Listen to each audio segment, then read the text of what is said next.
Greetings. Welcome to the next tech tip. If you are like me, you probably get hundreds of emails every day of varying importance. And it takes a lot of time to figure out what is important, how to prioritize, and then how to filter emails that are less priority. So I'm going to show you today how you can use some of the underutilized features in Outlook to help save time by having Outlook manage some of that for you. I'll give you an example.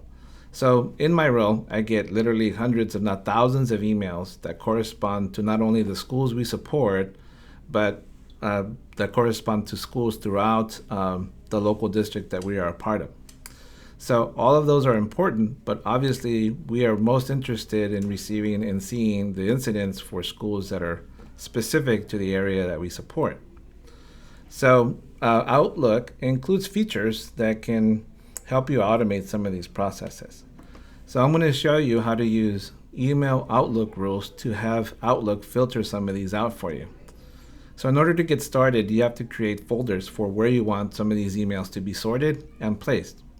So for example, I created two folders. One of them is called New iStars. Any incident report that comes to my email will be put into this particular folder. You can see I have 5,613 emails in there, and that would be an overwhelming thing to check one by one. Then I create a subfolder that's just for the community that we serve. So this would be iStars that only correspond to schools that are in my community. And you can see that's only 7. A lot easier to manage in view than trying to sift through 5,613 emails to find just the 7. So this is how it works. You log into Outlook, you create the two folders or however many you're going to create for your use case. And then you can go up to the 3 dots that are up here, click on settings, and then you click on view Outlook settings. As you do that, you can click on mail and then rules. So what you do is you click on add new rule. And then when you do that, you're going to get a little window that pops up that you can start to complete. You can describe the name of your rule like I do. Like in my case, it's move iStars into the general iStar folder. And then you have to specify a condition. In this case, it's email from, and all of the emails from iStars come from this address. So that's the common email that they all come from. So any email from here needs to move to this folder called the new iStar folder.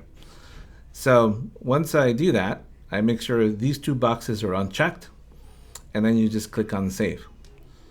By default, this box is checked to on, and we want to make sure that it's checked to off so that the next rule will run after this one is done.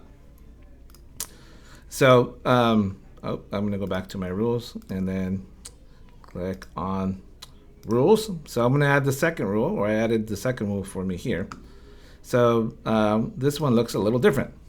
So you say this rule, I titled it HP cost iStars.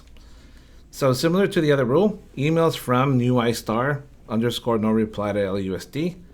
And then I add another condition. This one that's in the subject line. So it so happens that whenever we get a new email that corresponds to one of my schools, the name of the school is in the email subject line.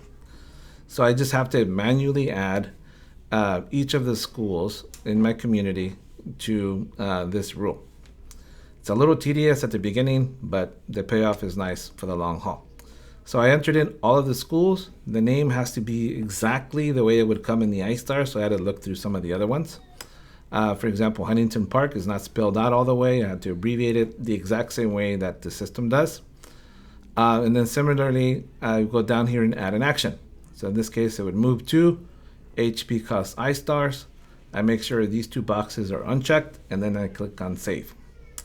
So once that happens, anytime a new incident report comes in, it'll get filtered the way I need it to. So I hope that this tech tip was able to help you manage your email a little bit easier. It takes a little bit of work up front. Play with it until you get the settings just right. But I promise you, once your settings are established, it just helps your day go by a little bit more smoothly. So with that, I hope you have a great day.